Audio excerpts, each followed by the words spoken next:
points fighting, intermediate drill variations. Front leg round kick, front hand back fist, backhand reverse punch, side kick round kick, back knuckle cross step, running back knuckle reverse punch, blitz. So they're the attacks. For the defenses for these movements, we've got a cross palm block for the round kick off the front hand. We've got a cross palm block for the back fist off the backhand. We've got a front hand downward outer block for the reverse punch. We've got a wall guard and a cross palm block for the round kick. We've got a contralateral movement which ends up in an ipsilateral movement for the back fist with the cross step, and then we've got a running back knuckle reverse punch, which is a combination of contralateral and ipsilateral movements. And then for the blitz, we've got a jumping back fist. We move on to defensive movements. So one side would just run through the attacks, trying to be nice and sharp and make sure they're on target. The other side is managing the distance with some small footwork, and then practicing the defensive movements for the blocks. So it's a little bit more live. One side goes, other side would go on this one. We then move on to footwork. So the attacker, you're taking it into a three-dimensional area this time rather than linear.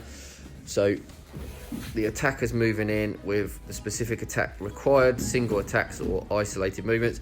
And then the footwork system comes into play, and we're just practicing maintaining the distance. So we always want to be safe, out of range, so the attack can't hit. We need to adjust using a neutral bounce in between. We then move on to block and counter drills. So you're looking for the quickest possible route, block and counter, to attack with. So it's not particularly creative, but we're attacking here from these positions. Obviously there's various different counters and attacks that we can use. We're looking mostly for the specific one which works the quickest. Jumping back fist there. Next up we have a speed drill. So the emphasis on this one is the fighter or the person that's attacking will throw the specific isolated shot with speed and intention. So we don't want a combination of movements, how fast can you get to the end of the combination, but we want each movement to not be telegraphed, so there's no reaction time, and then to be thrown as swiftly as possible at the correct target. The other side will be doing the counters, obviously. So we've got holding ground.